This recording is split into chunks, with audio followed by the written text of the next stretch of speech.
So we're about to install a set of Tempest fans, and here are the parts. We've got our power cable, two fans, and a joining cable for power that connects each fan together. One thing I wanted to point out, notice this cord comes off of one side of this, and same as this one. So when I'm installing these, I'm going to put it so that that cord comes out, and it's going to go downward underneath the focuser, underneath the visual back, everything in the back, and it's going to come up to here. And you know, you could put it across the top, you could put it either direction, it doesn't really matter. But I think that when you install these, to have them so that they seat correctly in terms of the cord matching bottom side to bottom side or top side to top side, you know, either way you want to orient it, just to make it a little more neat and tidy, you know, in your telescope is probably a good idea. So let's get started. So the first thing we're going to do is uninstall these little screws here and this bracket. We're going to save these screws because you're going to use them to install your fans.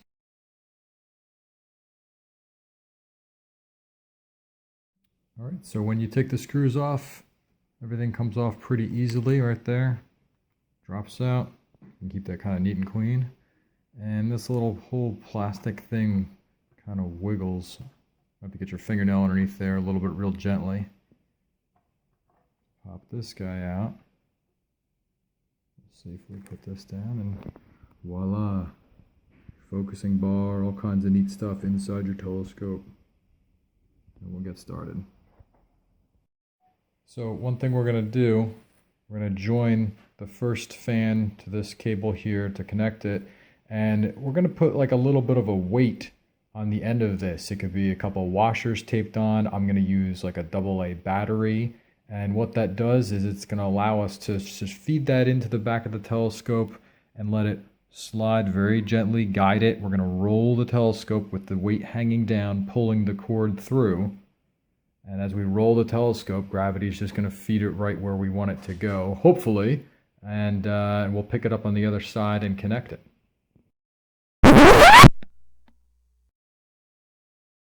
So if we start at this side and we drop it down in there, it kind of bumps up near this or around this. Sometimes it gets a little hung up here and it's like I can't get my fingers in from this side to reach it, and I don't have any more control other than dropping it in from this side.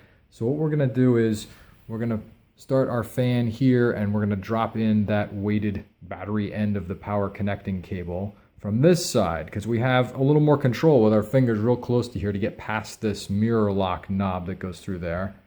And then as we get up here at this end, we've got a lot more open area. It's going to fall into place a little more easily for us to just grab it, pull through, and connect to our second fan. So I've just dropped the weight down in there, our weighted battery end of the cable, and slowly rolled the telescope over so it went from here and slid down past that mirror lock knob pretty easily. Didn't need much guidance there. It rolled around, and with just a little bit of moving the tube around, we popped out the other side, no problem. We'll disconnect our little weight battery or some washers, whatever you use. It's going to be convenient. I used a battery because it's nice and soft at rounded edges and heavy. And painter's tape gives us a good stick and an easy release. So we'll connect our second fan and screw them in together and power them up. Be good to go. Okay, we're plugged in, and one cool thing about the Tempest fans, you can plug them in from either side. Both fans have a port for power here, and if for any reason your cord is short one direction or you have a preference, you have gear or wires that you want to coordinate so that they're nice and tidy, you can power from either side, which is pretty cool. So let's fire it up. There they go. Active fans, pretty neat stuff. They've got their own little mesh, just the same as the mesh that we pulled out for the passive cooling that comes standard. They have their own little mesh right in the center where the fans pull in and push out the air from both sides. And you can just feel it on this side. They're quite powerful little fans, and quite a clean build and a clean design when all said and done, fitting right into your standard ports on each side. So way to go, Tempest fans.